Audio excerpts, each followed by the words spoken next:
ZRH at RHTV. Sa pool, Sabado. Gabi ng misteryo ngayon pong Sabado, ano po?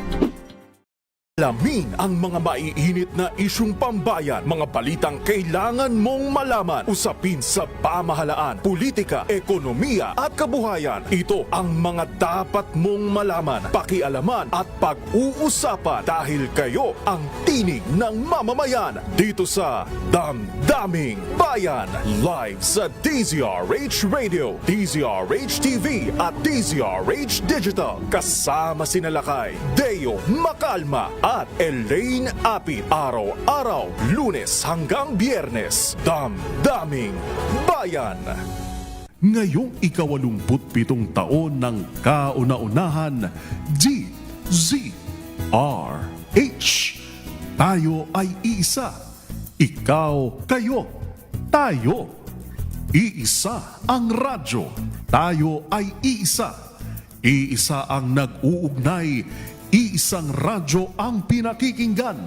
Tayo ay magkaisa dahil tayo ay Pilipino. DZRH 87 tayo. Saan ka man sa mundo, tayo iisa. Tayo Pilipino. Serbisyong tapat sa iyo, DZRH.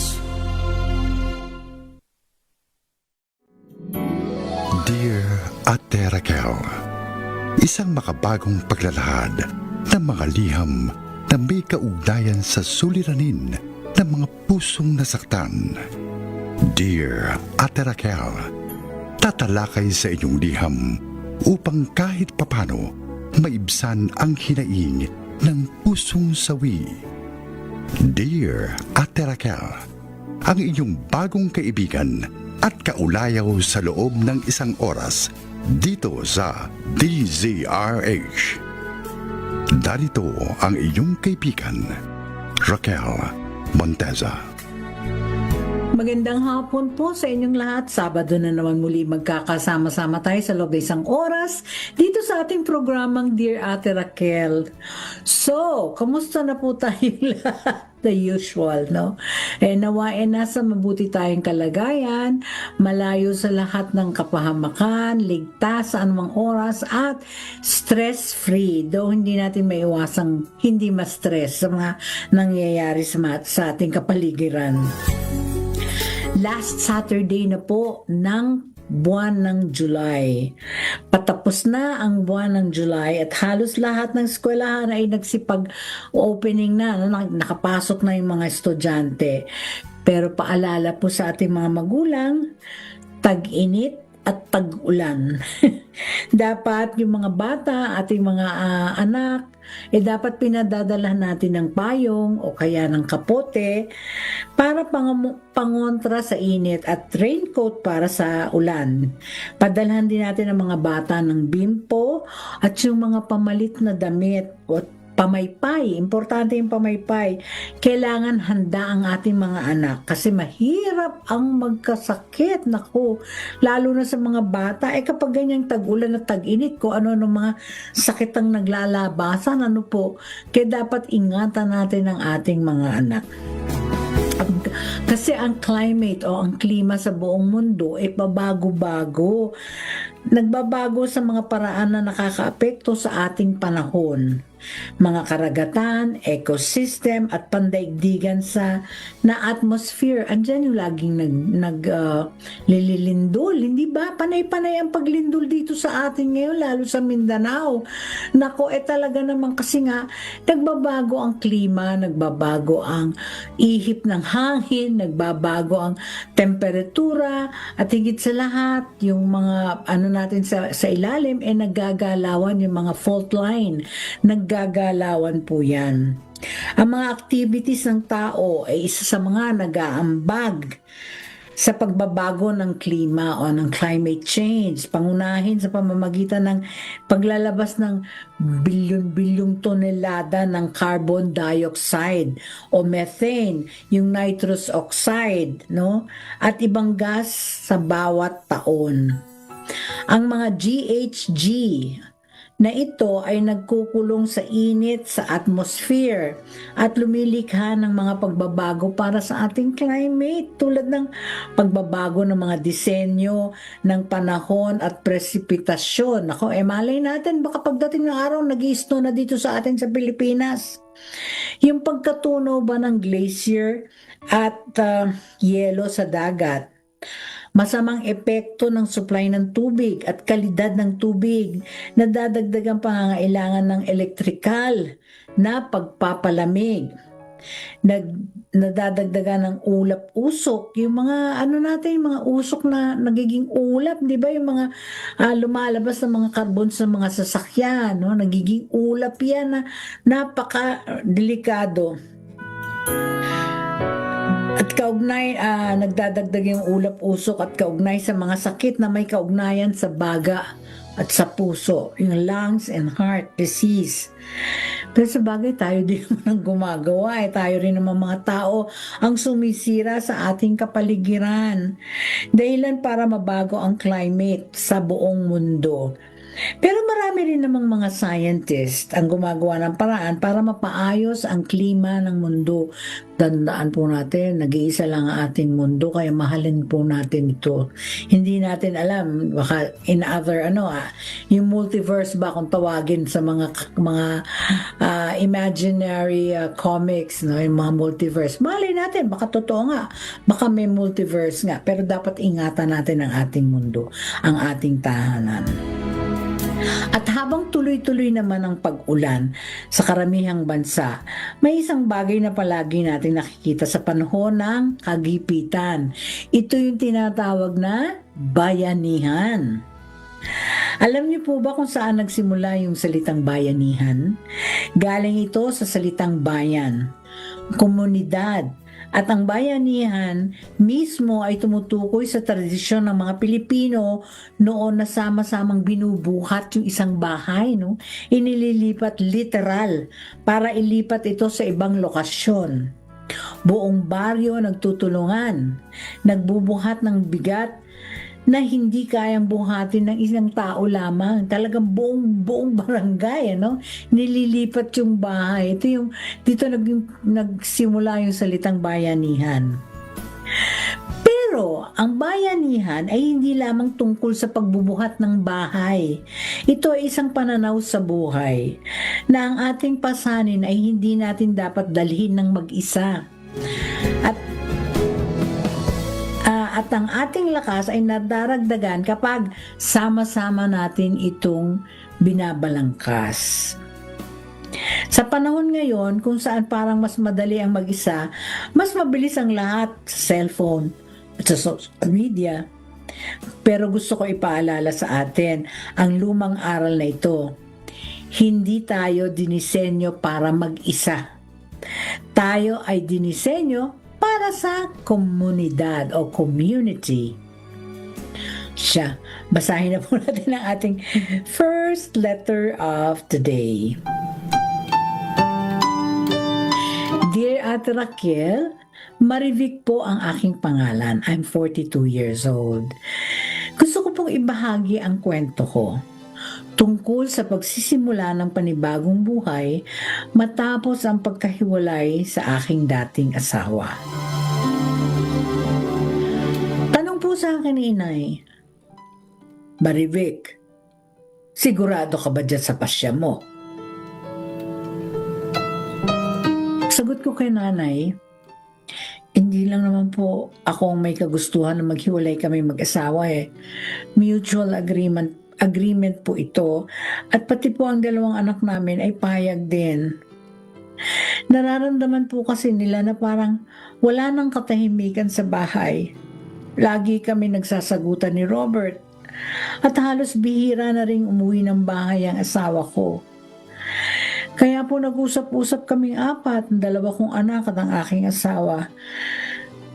Nag-file na po kami ng annulment ni Robert. Napailing lang si Nanay sa mga sinabi ko at syempre wala naman siyang magawa dahil Pati mga anak namin ay konforme na maghiwalay na lamang kami mag-asawa. Ang katwiran kasi ng mga anak namin, wala daw kaming ginawa kundi bangayan na lang sa araw at gabi para daw magkaroon ng katahimikan. Mas mabuti pa nga na maghiwalay na lamang kami mag-asawa. Alam mo, Ate Raquel, matagal din bago nag-grant ang annulment namin. At pareho na kaming nakahinga ni Robert. 5 years na po ang nakalilipas mula noong maghiwalay kami ni Robert. Hindi po madali ang dahilan. Sapat lang na sabihing matagal na kaming hindi maligaya sa isa't isa. At sa huli, mas marangal pa para sa aming dalawa at sa aming mga anak na maghiwalay na nga kami kesa naman magpatuloy ng puno ng sama ng loob, galit, sakitan, awayan at sigawan. Alam mo ba, Ate Raquel, pagkatapos ng paghihiwalay namin, naramdaman kong parang nawalan kasi ako ng pagkakakilanlan. Sa loob kasi ng 15 years, ako yung asawa lang ni Robert. Nawalan kasi ako ng sariling identity. Siguro, dahil hindi naman ako nakarating ng college, high school graduate lang ako. Samantalang si Robert, isang engineer. Itinago ako sa likod ni Robert. Naging isang ordinaryong asawa. Tagaluto, taga-asikaso sa mga anak, asikaso sa mga pangangailangan ni Robert at ng mga bata. At hindi ko alam kung sino ako, kung ano ang silbi ko sa mundong ito. Pero sa tulong po ng mga anak ko, ang dalawa kong anak, at sa pagsisikap kong matuklasan ang sarili ko, nakilala ko si Olga. Si Olga po ay katulad ko, hiwalay din sa asawa. Tulad ko, hinahanap din niya ang sarili niyang identity na nawala.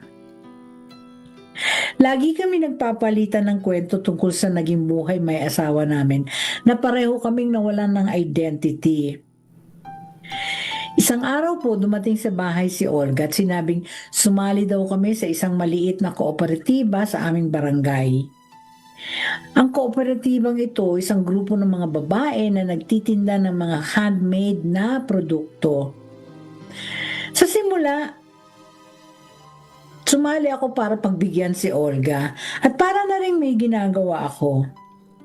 Pero Ate Raquel, unti-unti, natutunan ko ang paggawa ng sabon, ng candles, ng mga souvenir items. At higit sa lahat, natagpuan namin ni Olga ang isang grupo ng mga babae na tulad namin ay nagsisimulang muli. Ang kooperatiba namin, kapag may isa sa amin na nahihirapan, pinansyal man o emosyonal, sama-sama kaming tumutulong. Nung nagkasakit ang ang anak ko, sila ang tumulong sa akin para sa gastos sa ospital. Walang tanong, walang kondisyon. Nung ako naman ang may kaya, ako rin ang tumulong sa kapwa naming miyembro. Ngayon po, 5 taon pagkatapos ng aking paghihiwalay, masasabi kong hindi ko na kailangan ang titulong asawa lang ni Robert. Para malaman kung sino ako ay si Marivic, gumagawa ng sabon at kandila.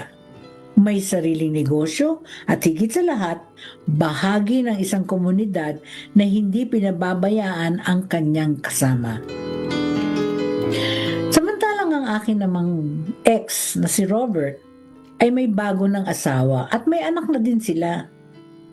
Okay din naman kami ni Robert ngayon at mas maganda ang aming samahang dalawa. At maging ang bago niyang asawa na si Hazel ay okay din sa akin. Actually, Ate Raquel, mas okay nga ako dahil natagpuan ko ang sarili ko na matagal nang nawawala. At pati na ang mga anak ko ay maligaya na nakikita kong masaya na nakatatayo sa sarili kong mga paa. Ate Raquel, hanggang dito na lamang po naway kapulutan ng aral ng inyong mga taga-subaybay ang aking kasaysayan sa linggong ito o sa araw na ito. Gumagalang Marivic Relonga ng Calamba, Laguna. Balikan ka namin, Marivic, ha? Makalipas ang ilang commercials. We'll be back. May isang kaibigan.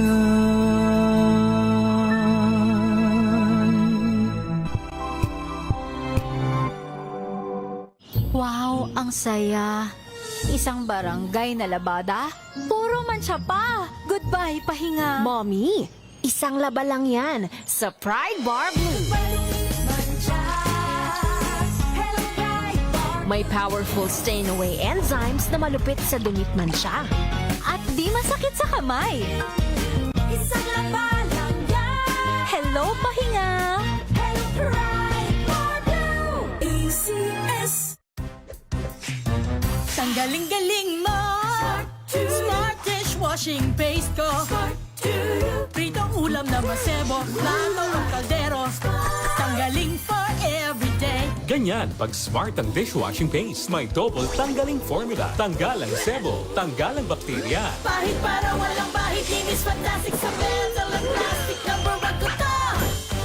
Tanggaling-galing mo. Smart dishwashing paste. ACS. Tinesting, sinuri, siniyasan. Ang resulta? Super effective ang Shield sa pagpatay ng bakterya at virus. Shield Antibacterial Soap. Believe ang mga eksperto sa Philippine Nurses Association. At si Mami. Tiwala ako sa Shield. Shield Antibacterial Soap. Napatunayang mabisa. Ang mga nurse, tiwala. ACS. May nagbago. May arte. May budget. Akala nyo lang yon. So solid. White Rose Papaya. Wow. White Rose.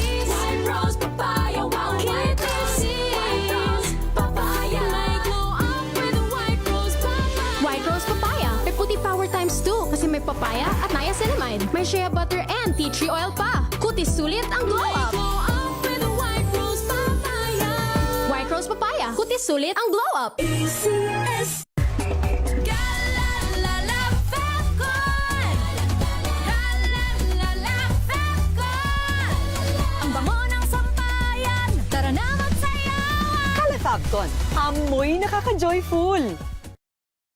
I'm Danvic Briones. I'm a visual artist and a cook, and this is my MX3 story. How does MX3 help you when it comes to your health? Canada made me slow down. What that does, lalo na with MX3, it enhances that because it's organic. So it helps you sustain that healthy lifestyle na hopefully will still be standing and being active in the next 30, 40, 50 years. MX3, dito ako believe. Mahalagang paalala, ang MX3 capsule ay hindi gamot at hindi dapat gamitin panggamot sa anumang uri ng sakit. Galalala Fefcon. Galalala Fefcon. Ang bango ng sampayan. Tara na magsayawan. Calefabcon, amoy nakaka-joyful.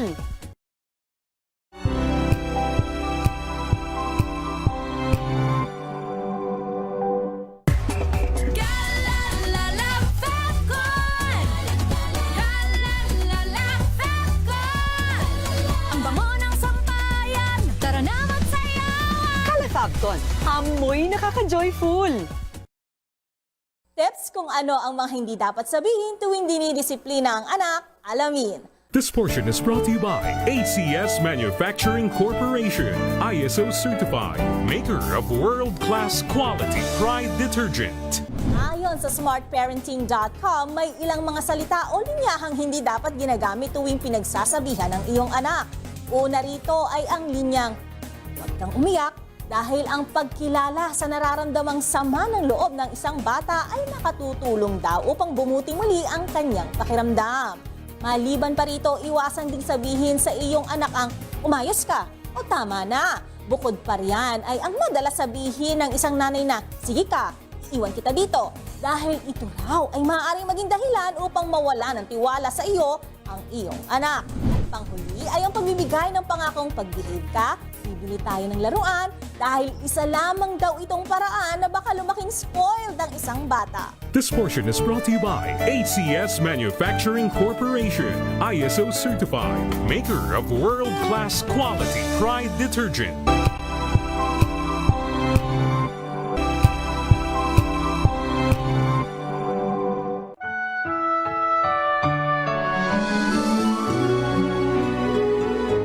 Marivic, ang kwento mo ay isang magandang paalala na ang pagkawala ng isang relasyon, kahit gaano man ito kasakit, hindi katapusan ng iyong kwento. Maaari itong maging simula ng pagtuklas ng bago o mas malalim na bersyon ng iyong sarili. Ang natagpuan mong komunidad o community sa cooperative ay hindi lamang isang grupo ng mga taong gumagawa ng sabon.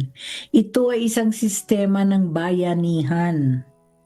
Ang lumang aral ng Pilipino na buhay pa rin hanggang ngayon kahit na sa makabagong anyo. Ipinakikita ng iyong kwento na ang tulad ng pagtuklas sa sarili ay madalas hindi nangyayari sa pag-iisa, kundi sa paglahok o pagsali, sa pagbibigay at pagtanggap ng tulong at pagiging bahagi ng isang bagay na higit sa iyong sarili. Ipagpatuloy mo, Marivic, ang iyong negosyo at ang iyong komunidad. Alam mo, nakatutuwa ka.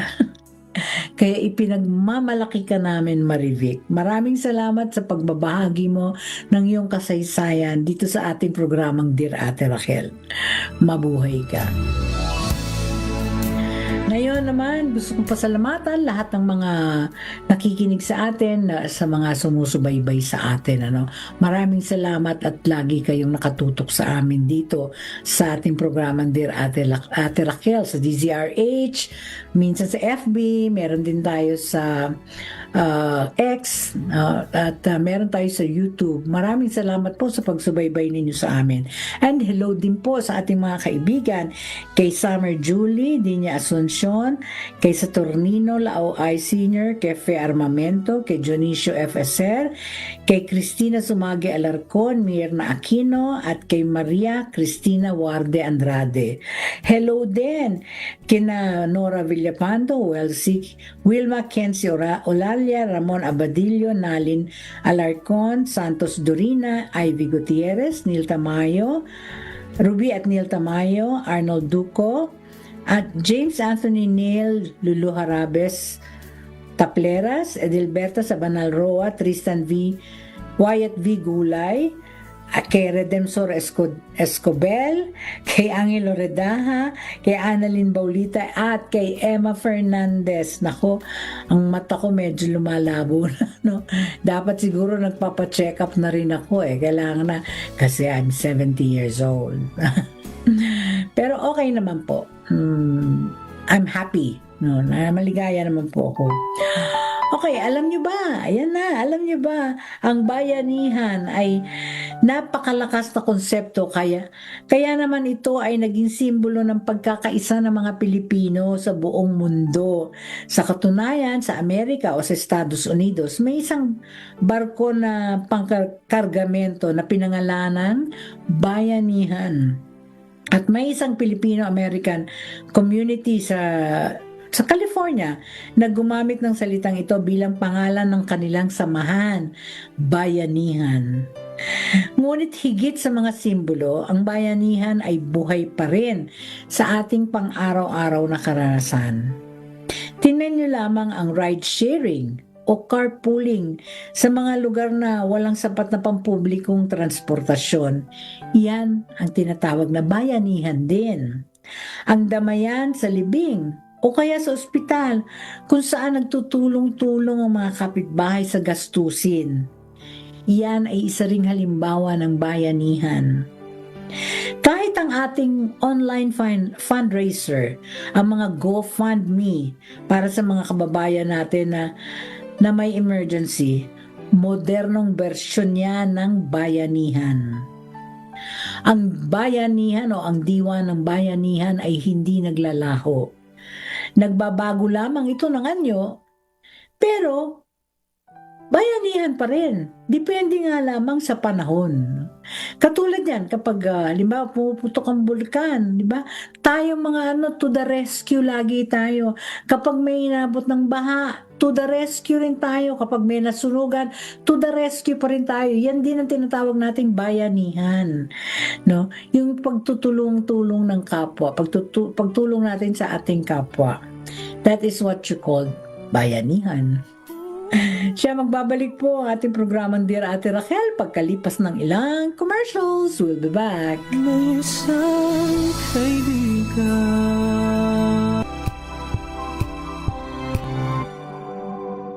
Hello, Washi! Laundry day na naman! Yay! Anong meron? Mancha ng chocolate, putik, may libag pa. Kaya natin yan!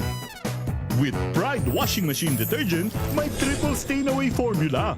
Tanggal ang makapit, madikit, at malupit na dumit mancha. Kaya easy-easy ang labada. Mula noon hanggang ngayon. All you need is pride. All you need is pride. ACS. Maulan man, no worries na amoy kulob ang damit. Charm Fab Con. Bangong kumakabloom. Tanggal amoy kulob sa bango ng charm. Kaya gamit ko, Charm Fab Con with Bloom Fresh technology. Kills 99.9% of kulob-causing bacteria. May aroma burst pa of thousands of flowers and berries. Ang sampay sa loob, no amoy kulob. Bangong kumakabloom sa charm. Charm Fab Con. ACS. Wow, ang saya. Isang barangay na labada, puro mancha pa. Goodbye, pahinga. Mommy, isang laba lang yan sa Pride Bar Blue. May powerful stain-away enzymes na malupit sa dunit mancha. At di masakit sa kamay. Isang laba lang yan. Hello, pahinga. Hello, Pride Bar Blue. ACS. Sa lahat ng bagay, simula pa lang, siguraduhing max protection na. Kasi pag kulang ang proteksyon, baka madaling masira. Sa ngipin, dapat may max protection din. Max Alaga ng Unique Toothpaste. With Max Protect Formula, helps stop cavities before they start, while keeping breath fresh. Try Unique Maximum Fluoride Protection. Para Max Alaga, Max Protektado. ACS.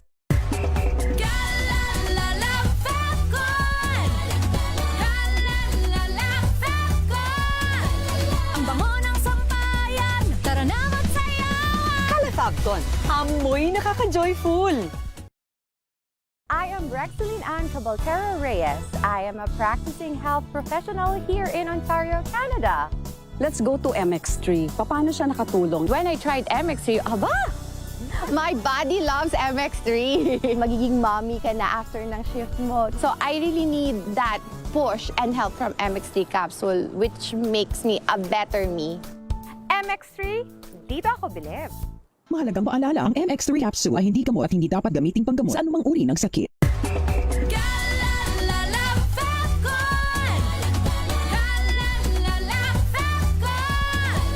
Ang bango ng sampayan, tara na magsayawan! Calafabcon, amoy nakaka-joyful!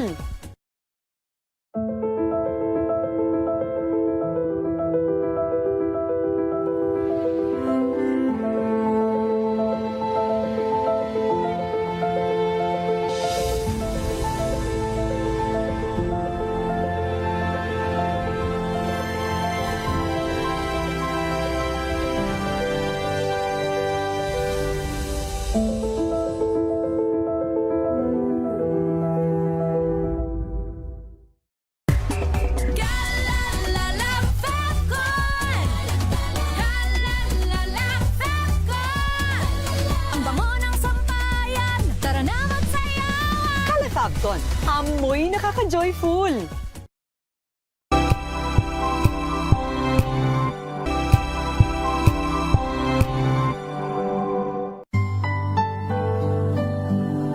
Isip-isip lang, mga pagkaing pangkaisipan na dapat pag-isipan. Isip-isip lang. Isip-isip po muna tayo. Narito po ang ating pagkain pangkaisipan sa linggong ito. Padala ni Rogelio Mercado ng Iloilo City. Sabi niya, mabigat ang isang bato kung iisa lamang ang nagbubuhat. Magaang ito kung marami ang tutulong. Oo nga naman, isa yan yung sa mga bayanihan din.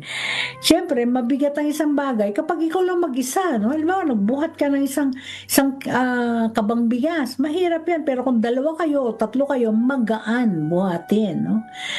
Kailangan may katulong ka lagi. Merong tumutulong sa'yo. And this is what you call bayanihan. Mabigat ang isang bato kung iisa lang ang nagbubuhat. Magaan ito kapag marami ang tumutulong. Ang food for thought na thoughts for this week ay padala ni Rogelio Mercado ng Iloilo City. Maraming salamat sa iyo, Rogelio. Yeah, this point in time, syempre, gusto kong batiin ang mga kaibigan natin ulit, ano? Ang mag-asawang Donnie and Cecilia Pastrana ng Roseville, California, at syempre, ang mag-asawang Gemma Franco at kay Mitch Smith, no? Napakabuti nitong mag-asawang ito. Happy viewing sa inyong dalawa, ha? Alam niyo nakatutuwa sila kasi yung kanilang anak, Hollywood actor na si Josh. Ewan ko kung anong gagawing screen name ni Josh, kung si Josh pa rin ang pangalan niya sa show business.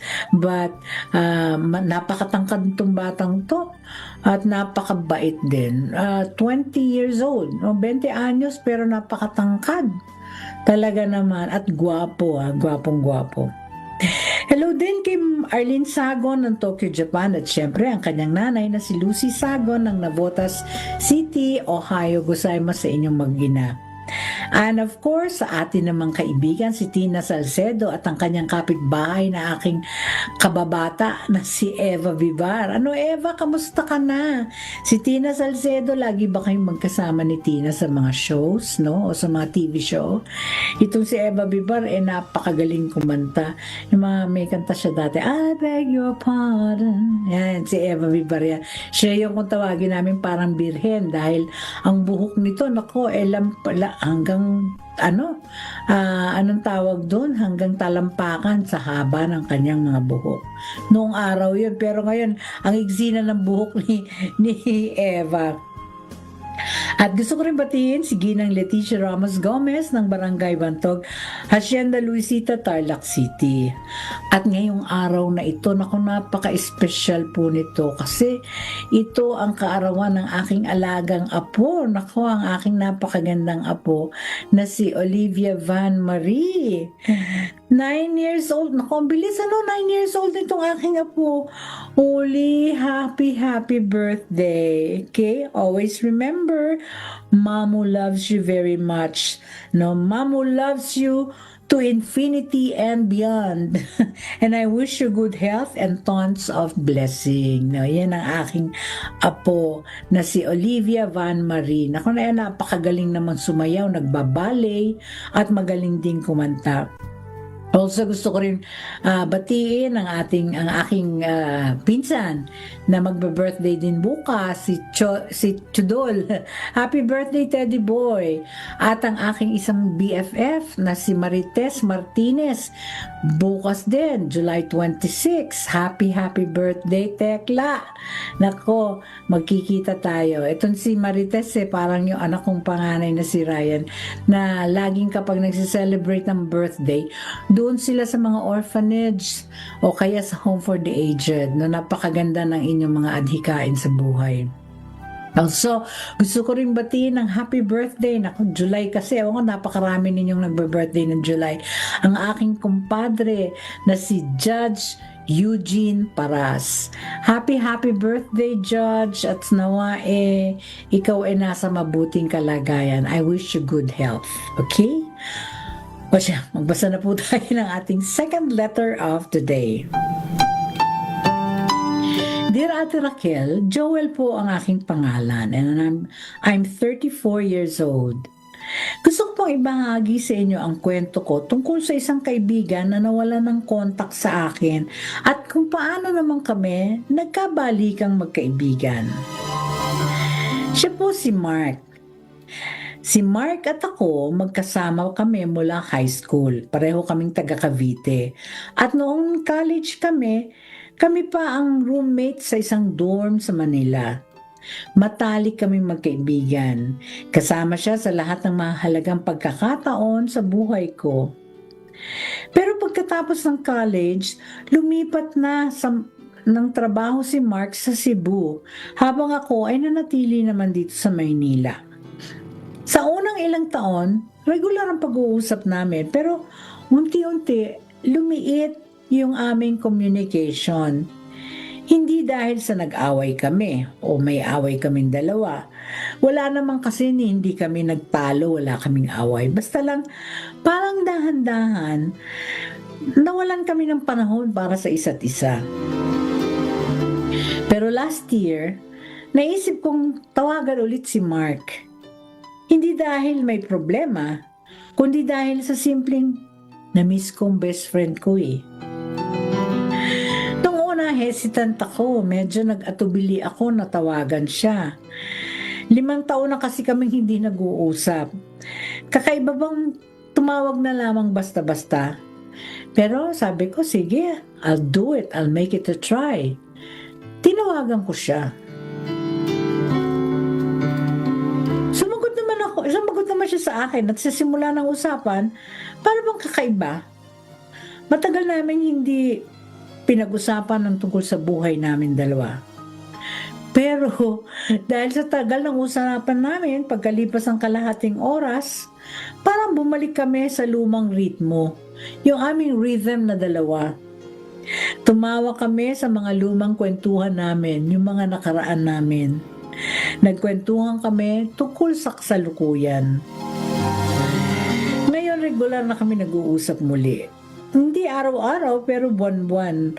At alam mo ba, Ate Raquel, panay ang video call naming dalawa.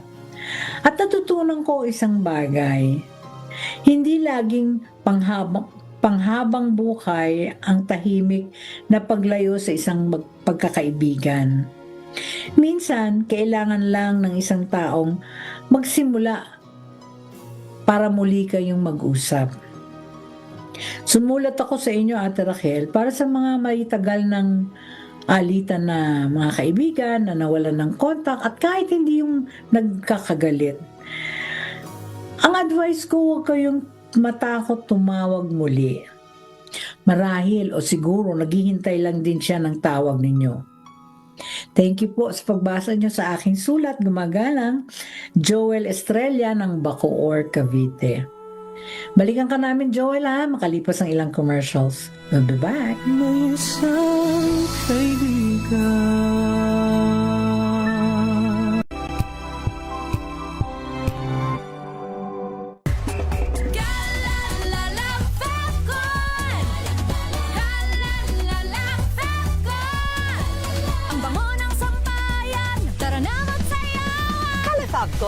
Amoy nakaka-joyful!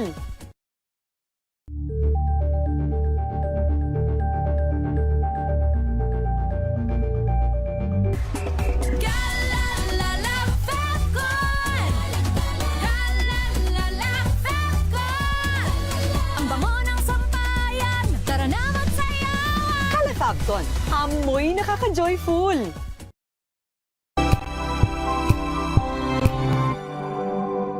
Kasabay ng mga hamon at pagbabago sa paglipas ng panahon, nananatiling tapat ang DZRH sa paghahatid ng serbisyo sa publiko.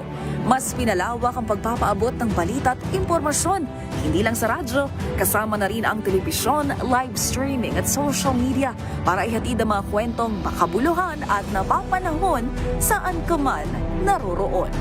Mula noon hanggang ngayon, mananatiling kaagapay mo ang DZRH, naninindigan sa paghahatid ng katotohanan at sa paglaban sa patuloy na pagkalat ng disinformasyon at sa pagyakap sa makabagong teknolohiya at sa patuloy na pagsulat ng kasaysayan, mananatiling kasama mo ang DZRH saan ka man sa mundo.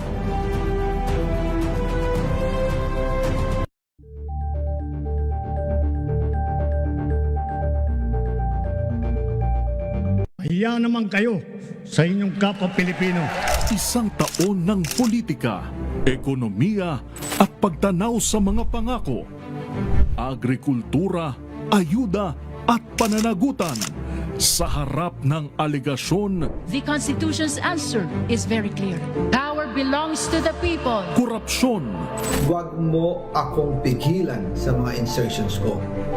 Huwag ka nang makialam sa budget para sa pagdi-deliver ng male-maletang pera patungo sa bahay ni Speaker. How can I be the mastermind? panawagang aksyon ni Juan, tunay nga bang napakinggan? Mabuhay po kayo at mabuhay ang bagong Pilipinas. The President's Agenda, a DZRH Special Coverage. Ang ikalimang State of the Nation Address ni Pangulong Ferdinand Marcos Jr.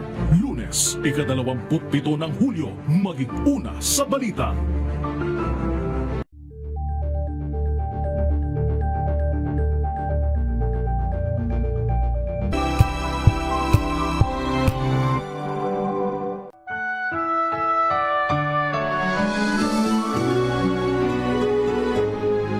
Ay nako, Joel, napakaigsi naman ang kwento mo, no? But anyway, ang kwento mo ay magandang tugon sa ating kasabihan tungkol sa bayanihan ngayong linggo. Kasi ang pagpapanatili ng isang pagkakaibigan ay isa ring uri ng bayanihan. Hindi tayo dinisenyo para mawalan ng koneksyon sa mga taong mahalaga sa atin. Ang tapang mong tumawag, very good yan, kahit na nag-aalinlangan ka pa. Yun ang nagbukas ng pintuan na maaaring matagal nang nakasara. At ang ginawa mong pagsimpleng kilos o simpleng kilos, isang tawag, walang dahilan kundi pangungulila. Nagpapakita na ang tunay na pagkakaibigan ay maaaring mahimbing, ngunit hindi namamatay ng basta-basta. Hindi lahat ng paglayo ay nangangailangan ng malaking pagbabati o paliwanag. Minsan ang kailangan lang ay isang tao na handang tumawag muna. Alam nyo nung araw, alam mo Joel, nung araw, nung panahon ko, bago mo makontak ang iyong kaibigan na napalayo sa'yo, sumusulat ka. At ang sulat bago dumating, lingguhan. Hindi yung minsan buwanan bago dumating. At bago mo matanggap ang sagot, buwan din. At kung minsan, nung araw, no, meron pang long distance call or overseas call. Kasi wala ng mga video calls nung araw eh. So mga overseas calls o kaya mga ang mahal. So talagang talagang distansya o talagang matagal bago kayo magkita o bago kayo magkakumustahan. Hindi lamang ng mga kaibigan, kundi maging ng mga kamag-anak mo na lumipat o ng ibang bansa. No, pero ngayon sa panahon ngayon napakadali na dahil nga sa technology. Ngayon kapag nami-miss mo isang tao, nako, mag-video call ka agad kayo kahit anong busy mo. Video call ka agad, magtawagan kayo, kumustahin mo ang isa't isa. Ako nga yung mga kaibigan kong nasa Amerika, napakapalad ko. Hindi lang sa Amerika, kundi lang sa buong mundo. Kasi nga dahil sa video call, nagkakausap-usap kami at dahil na rin sa bagong technology ngayon, yung mga FB na yan, no? Nagkakausap kayo through Messenger o ibang mga network, no? Nagkakausap kayo at hindi na kayo magbabayad ng napakamahal. Walang bayad, magkakakitaan na kayo kahit nasaan lupalop pa siya ng mundo. Kasi ganun na ngayon ang ating technology. Okay? So, maraming salamat sa pagtawag o pagsulat mo sa amin, Joel. At sana'y maging inspirasyon ito sa mga nakikinig na may kaibigang matagal na nilang hindi nakakausap. Kailangan lang mag-umpisa ka. No? Kumustahin mo sila. That's it. Thank you, Joel. Ngayon po, samahan ninyo ako sa pagdarasal. Mahal namin Panginoon, salamat po sa diwa ng bayanihan na inyong itinanim sa puso ng bawat Pilipino. Salamat sa mga kamay na tumutulong, sa mga puso na nagmamalasakit, at sa mga komunidad na hindi pinababayaan ng kanilang kapwa. Lord, Turuan niyo po kaming maging bukas palad sa pagtulong at magpakumbaba sa paghingi ng tulong kapag kinakailangan. Ipaalala ninyo sa amin na hindi kami dinisenyo para mamuhay ng mag-isa. Lord, humble us.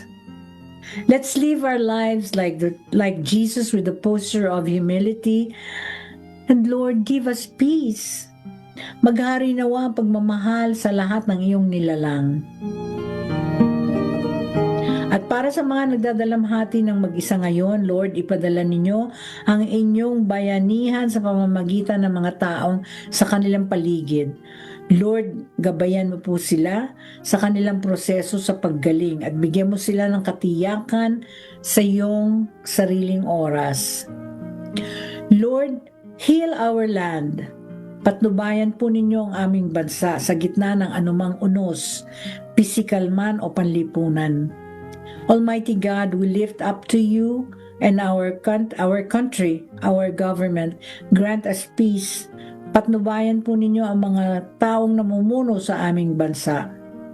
At para sa lahat po ng nagdadalamhati sa pagkawala ng isang kaibigan o relasyon, Lord, aliwin mo po sila at bigyan mo sila ng kapayapaan sa puso.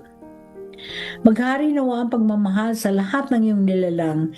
Ingatan mo po kami, mahal na Panginoon, dahil ikaw lamang po ang aming lakas at kagalingan.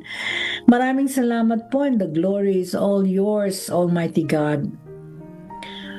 Taus-pusong pasasalamat at papuri ang sumainyo, Panginoong Diyos, sa pangalan ni Jesus na aming tagapagligtas. Amen. Okay. Tapos na po ang isang oras. Maraming salamat po sa pagsama ninyo dito sa ating programang Dear Ate Raquel. Naway nakapagbigay aral ng mga liham na binasa ko po sa araw na ito. At kung mayroon po kayong gustong i-share sa amin, ipadala nyo lamang po dito sa dearaterraquel@gmail.com. At kung meron din po kayong food for thoughts, ipadala nyo rin po dito sa atin sa dearaterraquel@gmail.com. Samahan po ninyo ako next week dito sa ating programang Dear Ate Raquel. Pero syempre, una, nais kong pasalamatan ang mga taong nasa likod ko, ang mga tumutulong sa atin. Unang-una na ang mag-amang Eric Lucero at Andre Lucero sa pag-alalay at paggabay sa akin. Salamat din sa ating mga tech na sina Het Del Moro, kay Ray Taladro at Melvin Donato. And of course, sa RHTV naman, kay EJ Ayalde, kay Aljon Besumbre, kay Mark Tebral, at kay Arnel Tatel. Ako po ang inyong kaibigan Raquel Montesa na nagpapasalamat sa inyong pagsama dito sa atin sa loob ng isang oras. Naway maging mabuti po tayo sa ating kapwa. Let's be kind to one another because kindness is a measure of our humanity.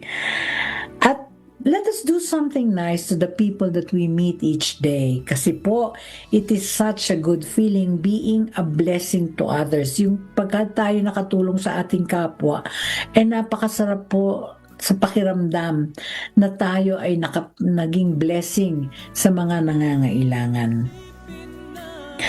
Hangad ko po ang kapayapaan sa puso, lakas sa araw-araw at pananalig sa plano ng Panginoong Diyos. Isa pong mapagpalang hapon sa inyong lahat. Bye!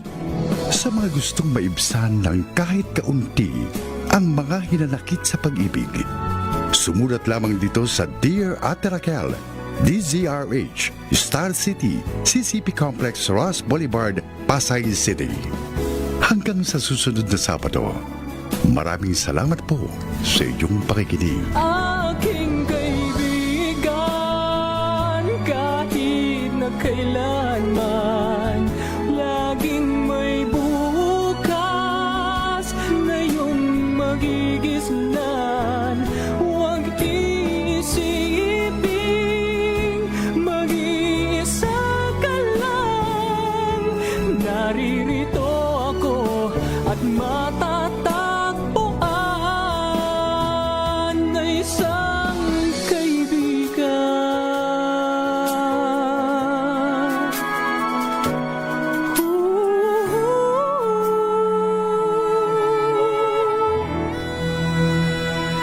May isang kaibigan.